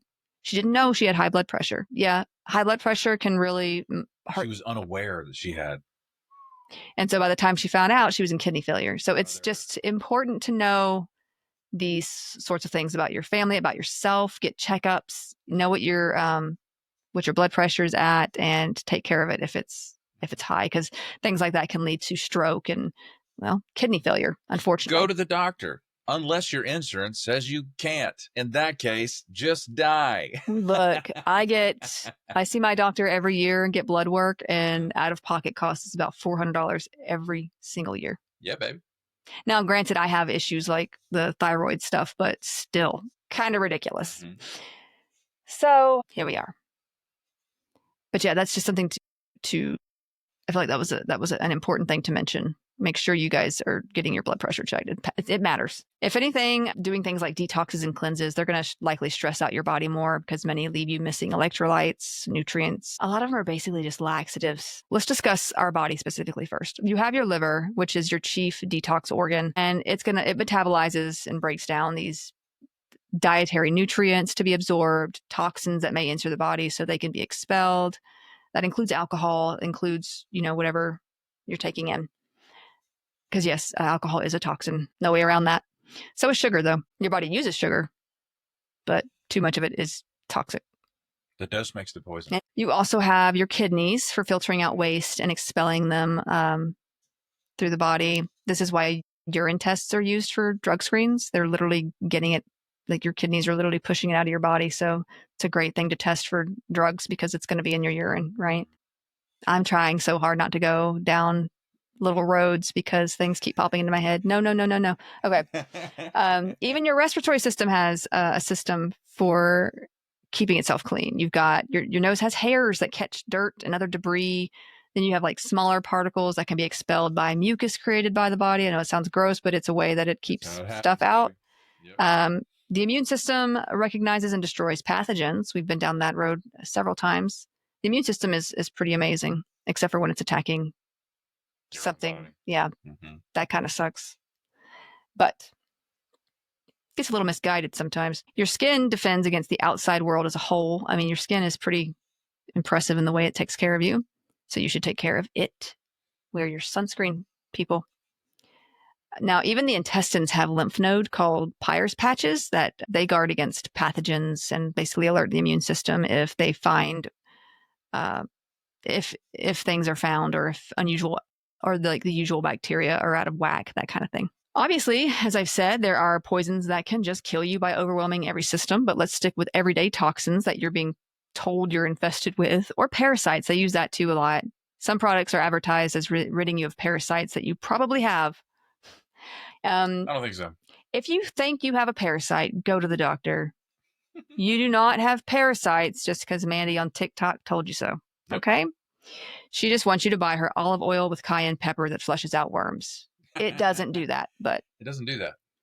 Now, cleanses. It's got worms in his tubes. Cleanses are about the same, but more of a broader term. They may refer to less intensive practices or products or even diets, like a cleansing juice, a juice cleanse. A lot of time, though, it's just going to make you feel hungry and thirsty because it's going to dehydrate you. A lot of them will have things like, oh, it's the lemon and you mix this and that and then you get all of these extra, like, just eat good. Yeah. I don't know. Just try well. Okay, like, so, and then there's the apple cider stuff, apple cider vinegar, which, yeah, put in your food, I guess. I mean, it could make things taste really good. Barbecue, heck yeah, just put some apple cider vinegar in that sauce. But the whole, like, there was a diet going around for a while. There was a celebrity promoting it too. She was drinking apple cider vinegar, and it was basically to keep her from getting hungry as part of it, to help suppress her appetite, which, okay, not a healthy diet. Sorry, but no. And some say like it helps other things, but no. It's apple cider vinegar. That's all it is. Okay. So there are beverages, juices, teas, enemas, and a lot of these just have laxative effects, and it makes you go to the bathroom a lot. So you feel like you're flushing something out, you're purging this thing, but it's just a laxative. Some of these things might be promoted for weight loss as well, like your flat tummy teas. Yeah, if it's a laxative and you're getting rid of everything in your system, you're going to weigh a few pounds less. There are also coffee enemas advertised for the flushing out of the intestines and gut. Literally, coffee is just forced up there. And well, yeah. That's not a great. Now, those promoting this nonsense say it boosts immunity. We'll come back to that. Detoxes the liver. How is it even getting to your liver? And intestines. And they also say it relieves constipation, increases energy and mental clarity. It'll relieve constipation because it gives you the runs. Just drink the coffee. Drink coffee. Why do you have to shoot it up your bum? Okay. I don't understand. They say it also treats cancer. Okay. Now, I would think that it would cause inflammation more than anything else to those very, sensitive mucous membranes. But now there is no scientific evidence behind any of these claims. This can actually be very dangerous. It can cause abdominal pain, rectal pain, obviously, bloody stools, inflammation of the rectal lining, or what would technically be called proctocolitis, and of the colon or colitis, dehydration, electrolyte imbalances, infection, bowel perforation, and in some more severe cases, seizures, heart and lung problems, and death. Yes, death by coffee enema has been a thing. Kind of rare, but it has been a thing. It is a risk. Also, just why? Anyway, so I went to the NIH website to see their take on all of these detox things. Been taken down. Not yet. Okay. Now their funding, that's a different story. But they had some pretty good points. They say the U.S. Food and Drug Administration and Federal Trade Commission have taken action against several companies selling detox/cleansing products because they, 1, contained hidden ingredients and may pose a significant health risk. 2, were marketed using false claims that they could treat serious diseases, or 3, in the case of medical devices used for colon cleansing, were marketed for unapproved uses. Another problem they mention includes some juices used in detoxes and cleanses haven't been pasteurized or treated in other ways to kill harmful bacteria and can make people sick. The illnesses can be serious in children, elderly people, and those with weakened immune systems. So they mention that a lot of these can have hidden ingredients, and that's another risk that you take with these things. We're going to talk about other kinds of teas probably in our next episode because we're going to talk about those. Not just teas, but some other drinks that people have sent me mention of. But I am going to talk about those. Now, what are superfoods? We've all seen the ads or articles listing 10 superfoods to heal inflammation or for longevity or whatever. And I mean, we've bought into it before, right? We've all been like, yeah, I need more of that in my life. Yeah. Sweet. Avocados. Yeah, it's going to help me have more energy and everything else. And hey, you know what? If you eat a healthy diet, you will have more energy. That's a good thing. But unfortunately, the term superfood is mainly a marketing tactic. There are some foods that are healthier than others. Don't get me wrong. But the term just implies that this particular fruit or this powder or some tropical root will boost your immune system or give you energy or make you suddenly so freaking fit and slim and smart that you'll totally come back for more each time. And the placebo effect kind of works here for a few weeks or a few months. You get a subscription, you're like, yeah, I'm really doing something good for myself.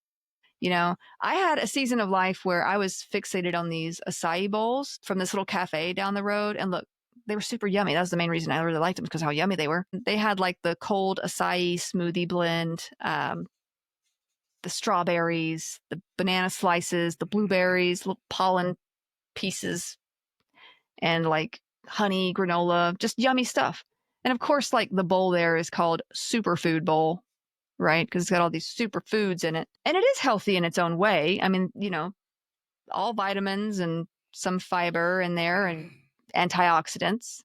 It was also like $12 to $15 for a small bowl every time. And it's just not something you can eat every day. Like it's just, you still need other nutrients. Also, the amount of sugar is killer.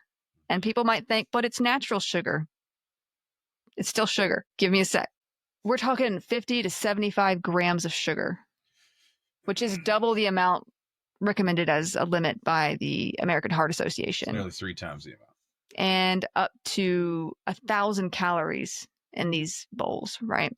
And you look at it and you're like, it's fruit. Okay, but that's half a day's food. Now, a lot does depend on the size and any added sweeteners, fruit juices. Usually those grocery store versions you find for preservative purposes, they're going to have more like fruit juice and stuff in it, probably more sugar in them or toppings. But even the natural sugars are going to add up because you don't have as much fiber as you would with those whole fruits. And this is just the nature of smoothies and fruits. Like when you have whole fruits, like a whole apple, the fiber in that actually helps that sugar get like, it doesn't, like slower. It doesn't just all flush into your system, right? When you have these juices and these smoothies that people are selling to you, like healthier lifestyle, in a way it can, but like you're still getting all this sugar dumped into your system at once. Even if it is natural sugar, your body is going to use it as sugar. So where does the term superfood come from? Well, it kind of started with bananas. After World War I, the United Fruit Company was a major importer of bananas. And so they wanted to sell them pretty well. And they started advertising them as a health staple. And they would advise the public to eat them at all meals, just different like recipes, like, oh, cut it up, put it in this. Now, before we knew gluten was the issue for those with celiac disease, doctors actually pushed bananas as a treatment diet to relieve symptoms. And so it became this sort of superfood, if you will. It treats this. It's healthy. They're telling us to eat it. They want us to eat it. Now, in the here and now, information can be everywhere all at once and travel very quickly as well. So even now, like this stuff gets pushed, it gets pushed hard. Now, bananas, don't get me wrong, they're not bad. They are a food that can be good for you. But like right now, our daughter is super into bananas and she wants to eat like 4 a day, and she doesn't need to eat 4 a day. It's very constipating. There is a lot of sugar in bananas. I mean, bananas are good for you in moderation, like everything else, right? But yeah, so we see different superfoods though pop up all the time because of how information spreads so quickly here. According to a Nielsen survey, Nielsen is this group that provides survey data on consumers to businesses so that they kind of know how to market better, I guess. Now, according to them, consumers are willing to pay more for foods perceived as healthy, and health claims on labels seem to help this. And so that's why they put all this on there. Also, about 80% of respondents see food as medicine and eat certain foods to prevent health problems like obesity, diabetes, hypertension, and high cholesterol. And sure, we all want to eat healthier, and these are usually healthy foods like fruits and veggies, so don't get me wrong on that. But the advertising for them may be hyperbolic because of this. Remember the old idea of carrots making your vision better? Like, that's not exactly true the way it's said. Like, sure, vitamin A is good for eye development and maintaining good eyesight, but it's not going to give you special, like, X-ray vision, right? It's not going to give you crazy vision or whatever. You won't be able to see through walls. Also, if you overdose on the carrots, you can turn this sort of orange-yellow color. And also vitamin A is a fat-soluble vitamin. So instead of just peeing it out like most other vitamins, this one, along with your vitamins D, E, and K, they're going to get stored in the fatty tissues, which allows them to accumulate more. So, and most people are like, well, who's eating a whole bag of carrots in one day? Is that a thing? I'm not sure about the carrots, but there are these fad diets out there that are promoted among the wellness community that are definitely scams, and some can be dangerous. So that's just kind of an example. And honestly, we're going to talk about him in a moment, but Steve Jobs, he ate so much of certain foods that he actually turned an orangish color for a while. So that is wild. He had a very obsessive, interesting diet, and we're going to talk about that. You hinted at this a couple days ago, and I never knew this, so I'm excited. I think he was neurodivergent. I don't know if it was autism or OCD. Are you kidding? Maybe both. I don't know. Definitely had some OCD in there, I think. I don't know if he was ever diagnosed, but there's some things. Yeah. According to Harvard School of Public Health, a downside of superfoods is that the title alone may cause people to focus on a few foods, like specific foods, blinding them to other equally nutritious options that aren't as hyped.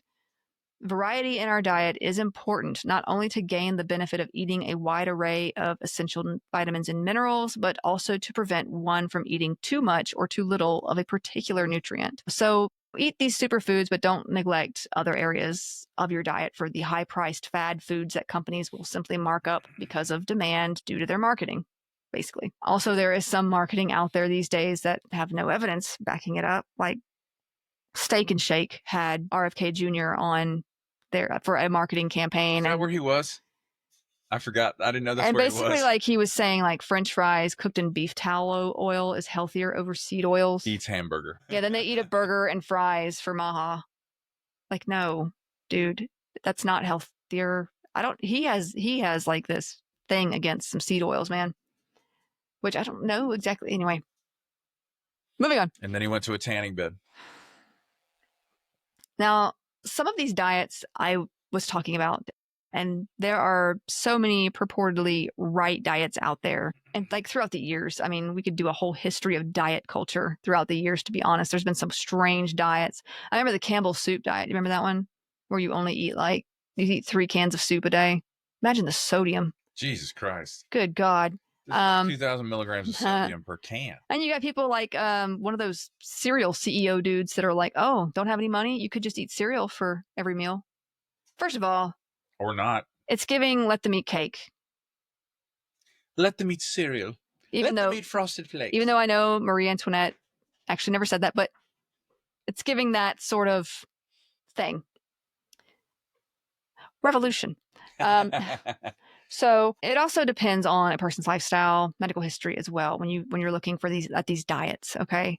Because a lot of these diets do make a lot of crazy claims.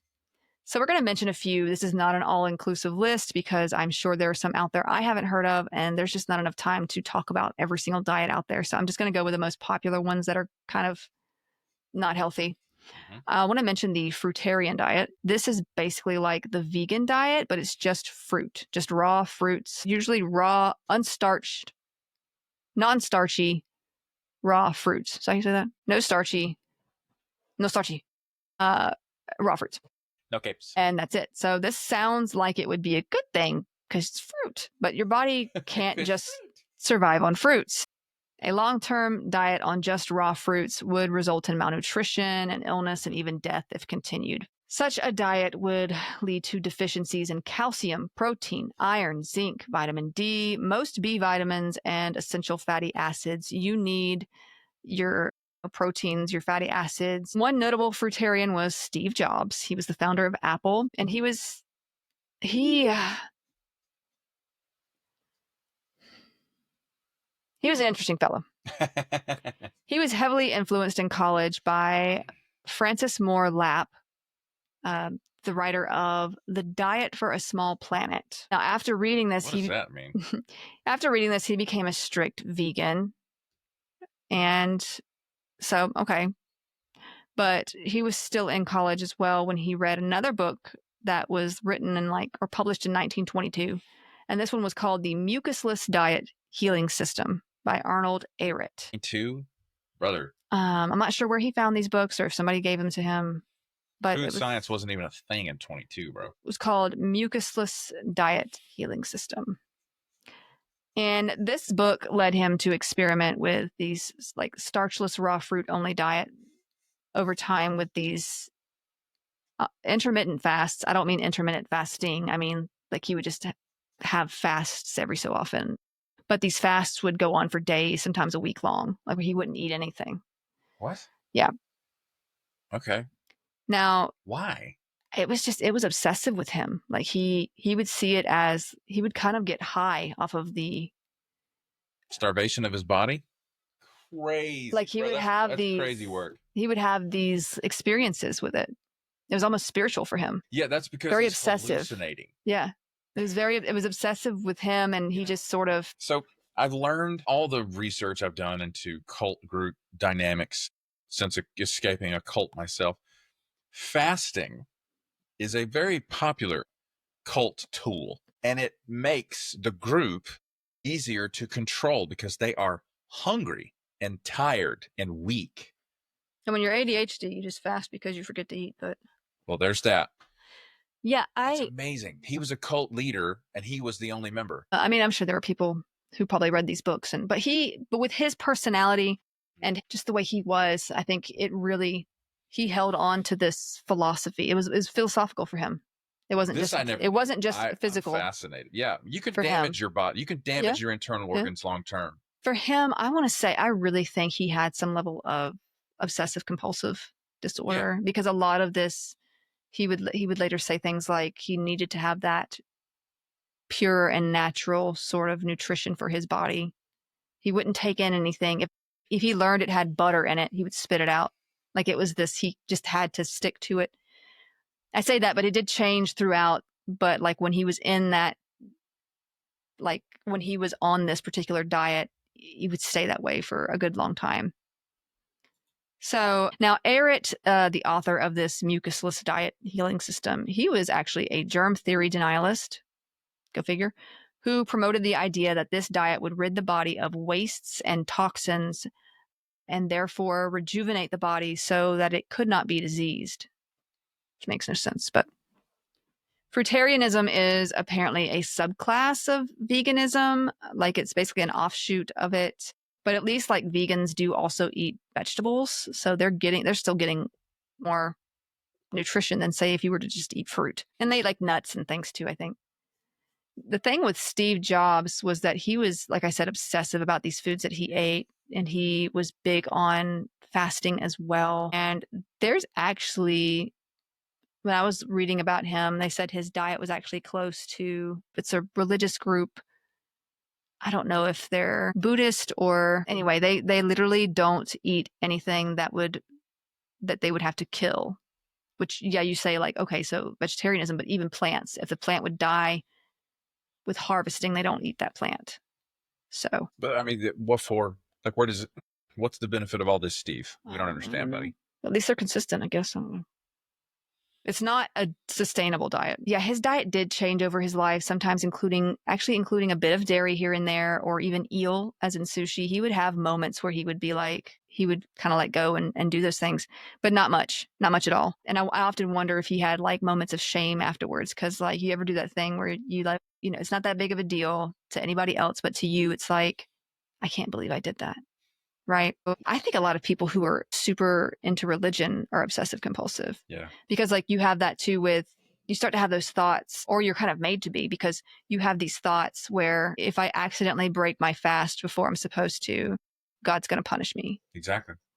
It's these thoughts that something bad is going to happen if I don't do this. I can confirm that from firsthand experience. And also, in a cult group, I can speak to fundamentalist Christianity. There is the concept of the over-strict conscience. The programming of an over-strict conscience combined with an obsessive compulsive disorder, it feels perfectly natural.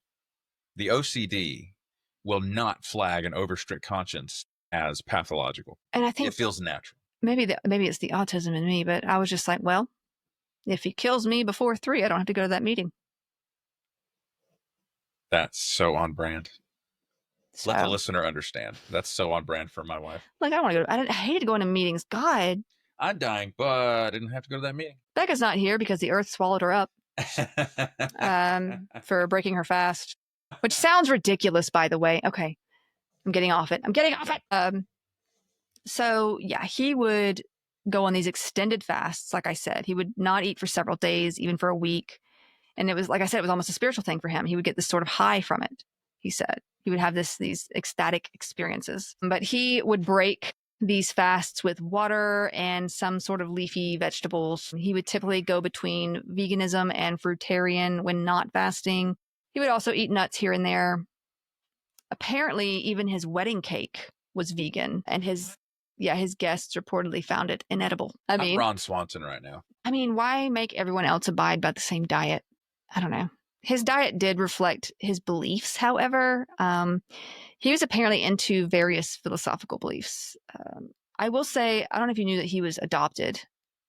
He was adopted as a child. No, I didn't know. So I don't know how much, as someone I've never been adopted or known many people who have been adopted. So I don't know if there's a lot of childhood, so you're struggling to kind of figure out. What age was he adopted? I think as a baby. And so, but at the same time, it's you have that struggle of figuring out who you are and where you belong when you find that out. And I don't know when he knew or whatever, but part of me wonders if there's any sort of childhood stuff where he just went searching for something and just trying to figure out who he was and who he wanted to be. I don't know. I mean, I guess we all do that, but yeah, even more so if something like that is going on. But yeah, he had this need for control, for one, even with his own senses and diet and everything. And he had this belief that he could heighten his senses with pure and natural foods. And so I'm sure he read that in one of those books too. But he was also into asceticism and minimalism as well. So just different things.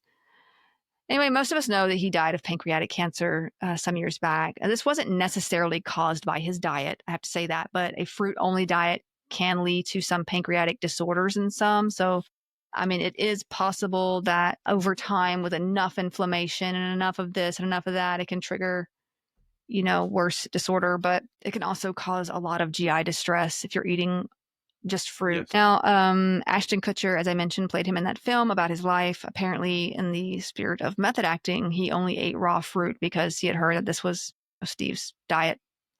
Well, he soon ended up in the hospital with pancreatitis. Hospitalized. He was hospitalized with him. Now, it likely hit him quick as well because beforehand he was probably eating a normal diet, and then just fruit can have a lot of sugar. This can disrupt blood sugar levels, obviously, and make that pancreas work hard because the little island of Langerhans where the insulin comes from, that's in your pancreas. Especially when you switch diets like that, your body can respond, whatever diet it is, can respond in a different sort of way. So those with pancreas or kidney disorders should especially avoid such a diet for even short term. But when Jobs first found out about the cancer in October of 2003, he actually declined treatment and went against doctors' advice for months. In favor of alternative medicine, including a vegan diet, some herbal remedies, acupuncture, and some other random stuff that he found online. Doctors had already told him that his diet could not sustain him, especially with his illness. He also went to this clinic that advised juice fasts and bowel cleansings and other unproven approaches. You're telling me he really didn't get treatment when he found out? Not right when he found out. Jesus Christ. He even went to a psychic at one point, which I think against psychics, it's just kind of why would you go to a psychic for this? Any idea what stage he was when he was diagnosed? I don't know the exact stage. I'm sure I could find out. Yeah. According to some doctors, yeah. Now, he did later regret this direction he took. He finally agreed to surgery 9 months later in July of 2004. The chief of Memorial Sloan Kettering Cancer Center's department, Dr. Barry R. Casaleth, stated that Jobs' faith in alternative medicine likely cost him his life. He had the only kind of pancreatic cancer that is treatable and curable. He essentially committed suicide, is what he said, which is... He publicly stated that. Yeah, which is coming from someone who's probably frustrated. I'm sure he didn't. I'm sure Jobs was not intending to do it that way, but he didn't mean to commit suicide, if you will. Yeah. But he had children, right? Jobs? Yeah. I think he had children. I think they were a little bit older at this point, and this guy was actually the chief of their integrative medicine department. So he knew about alternative meds. Like integrative medicine is where you're mixing like actual medicine, and sometimes you bring in, say, some alternative medicine, depending on your field or what it is you agree with. And so like he's saying that, like he's like he could have had it treated. He went too far into the alternative medicine thing. Now, the tumor was removed from his pancreas when he did have surgery, but he declined chemo and radiation treatments as well. His health did continue to decline. He had a liver transplant in 2009. Did he? His health seemed okay for a bit after that, but he ended up declining further. He died October 5th, 2011. And so I mentioned his story because, well, some of his eating habits were likely psychological and perhaps even spiritual in some ways. He was heavily influenced by a couple of different sources selling this sort of diet to cleanse toxins. He also sought alternative medication instead of medical care. And for certain issues like pain management, I would say like do what works as long as it's not dangerous or toxic. But when it comes to cancer, it's just not the right move. Now, pancreatic cancer does have a rough prognosis, but his could have been better had he listened to sound advice. And just FYI, a study in 2017 in the Journal of National Cancer Institute concluded that cancer patients who initially chose treatment with alternative medicine instead of conventional treatment were more likely to die. Now, this also includes certain supplement therapies or vitamin infusions or whatever else. Also, high levels of vitamin B supplementation, by the way, have been linked to higher risk for lung cancer in some cases, for instance. There's that. Now, another diet that concerns me, and we're just going to talk about this group and be done with it, but the carnivore diet. This one's gotten a little bit bigger lately, I've noticed, or at least more people around here have told me they want to go on this carnivore diet, likely because they've heard something on, I don't know, Joe Rogan or something. But you'll notice that a lot of podcast bros. Yeah. You'll notice greatest scientific minds our world has to offer. And it's usually men who tell me this. And I'm like, is there something manly about eating meat? Like, all right, Gaston. Yes. All right, Gaston. Exactly. It's not right for a woman to read. Then she starts thinking. Anyway. It's such a stereotype, and it's portrayed in such a way in that movie to achieve maximum damage. And it's like, the guys keep holding it up. I've known so many Gastons. Oh, man. Now, you'll notice a lot of these diet scams or diet fads are the kind that are just highly restrictive. So the carnivore diet is basically an all-meat diet. The carnivore diet meal plan only allows consumption of meat, poultry, eggs, seafood, fish, some dairy products, and water. Honestly, it sounds like a very expensive diet too, but okay. You need to exclude all vegetables, fruits, grains, legumes, seeds, and nuts. It's just an offshoot of the keto diet, actually, and it is considered zero carbs. Essentially, without carbs, your body starts to burn fats, and this releases ketones in your bloodstream, resulting in a more acidic pH of the blood, right? Or ketosis. So this is the idea behind keto diets in general. But the difference between this and a typical keto diet is that a typical keto diet plan suggests approximately 70 to 75% of daily calories come from fat, 20% from protein, and no more than 10% from carbohydrates. So it is a little bit more diverse. Now, the Atkins diet is similar, though I think there is a bit more flexibility as you go with that one. One disadvantage in all keto diets, really all super low carb diets, is the raising of LDL cholesterol.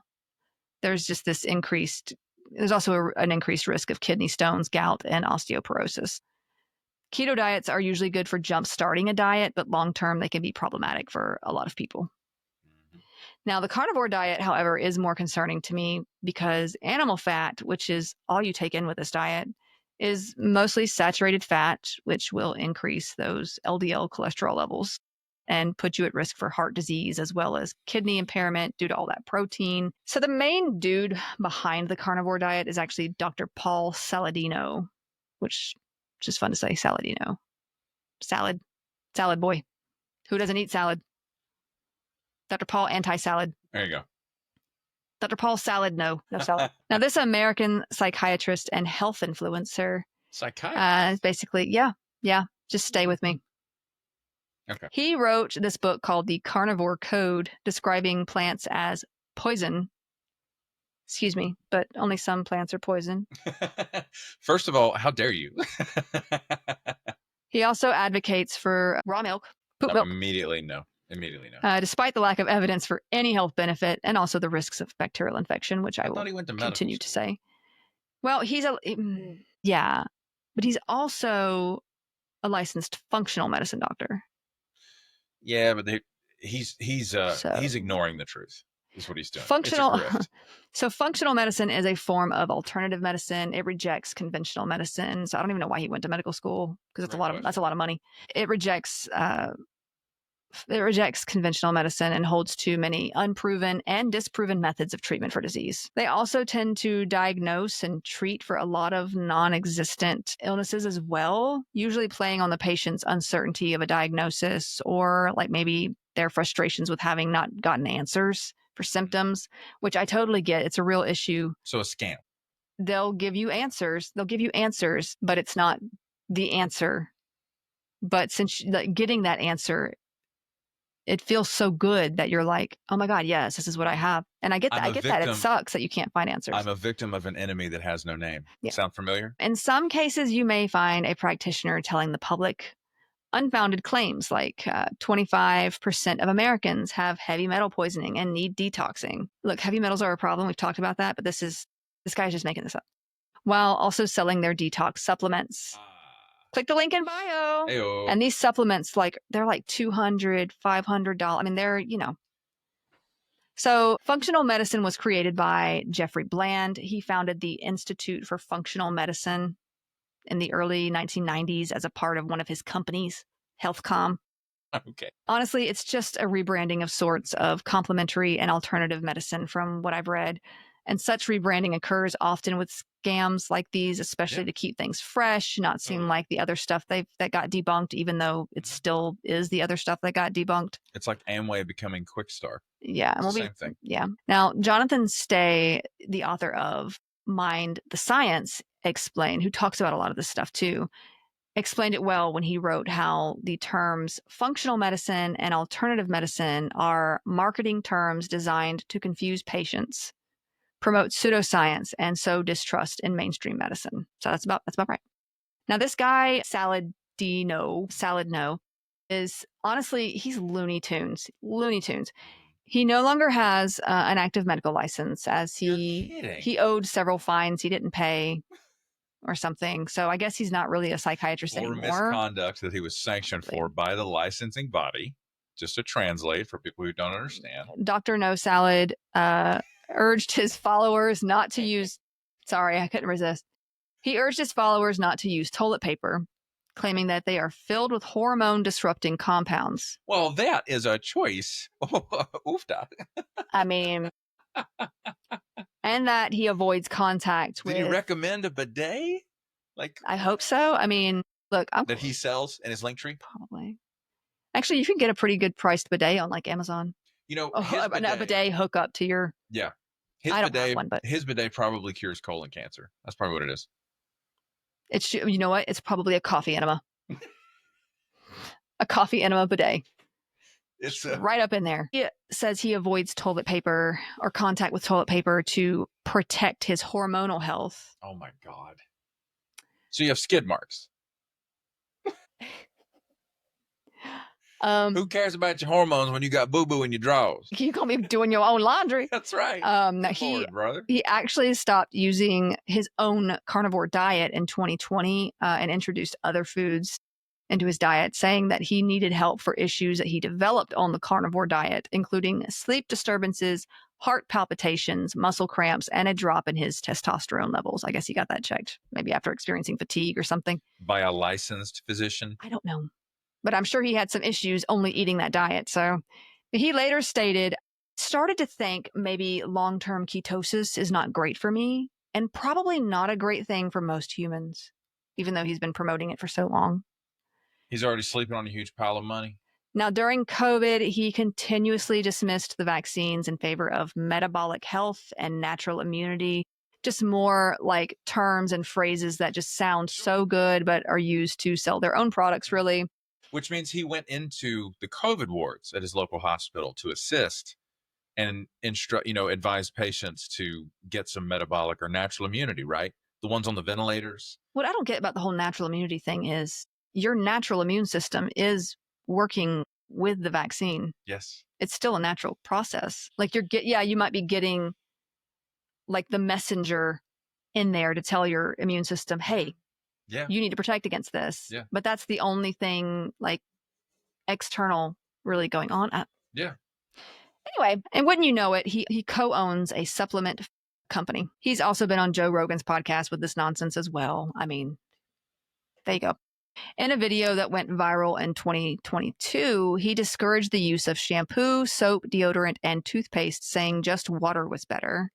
Now, something I did not mention about Steve Jobs earlier, he was known not to like shower or bathe for like a week at a time because he said with his fruitarian diet, he didn't need to do so as often. He was known for being kind of smelly sometimes. Brother Steve. At least early on, when he was younger. I don't know how much that was as he was older. How did he get a woman? I just don't understand.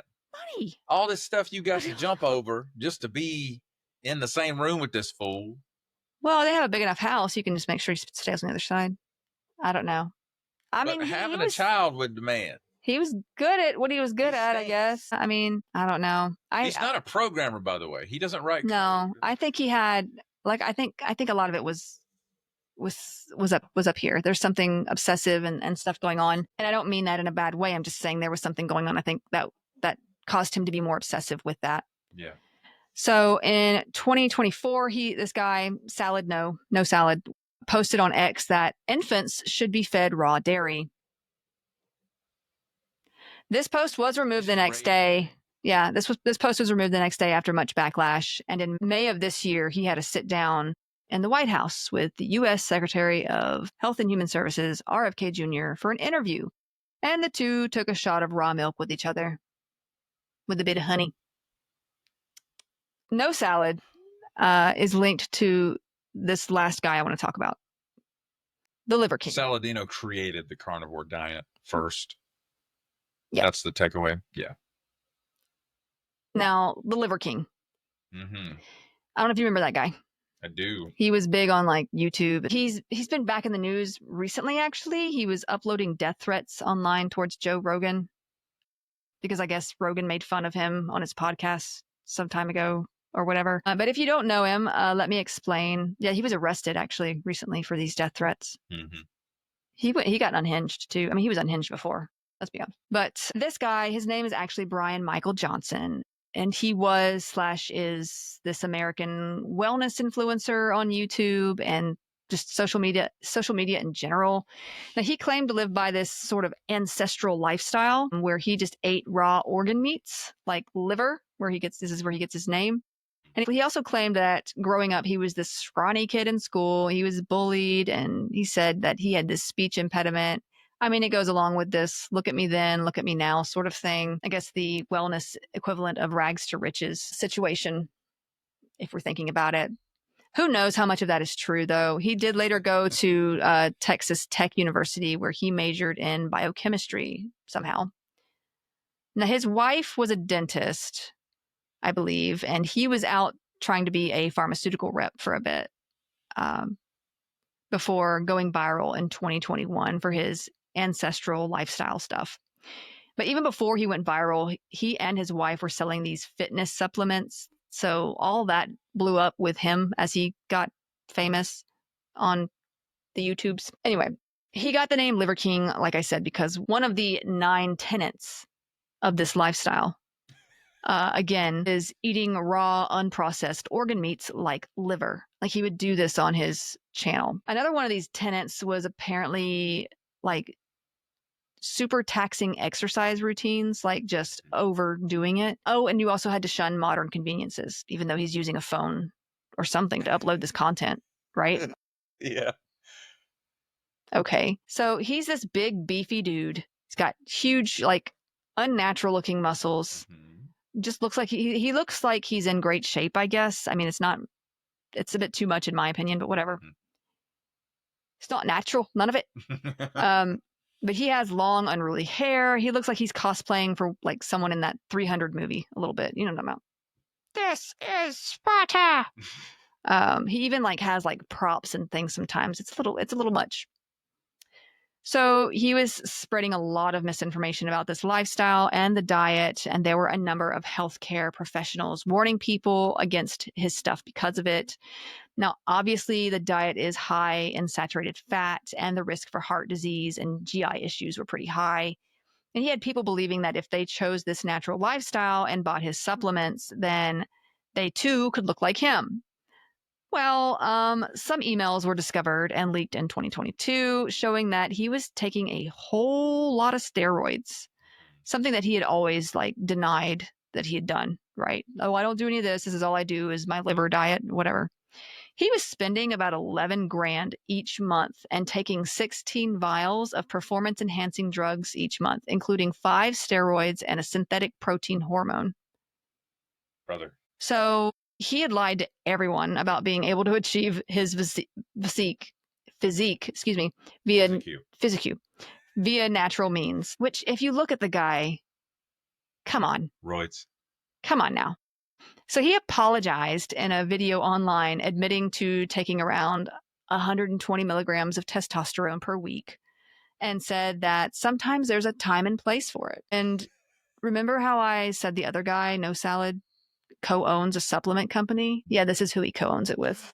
So imagine that. Yeah. And are you saying they orchestrated his blow up on social media in order to sell their products?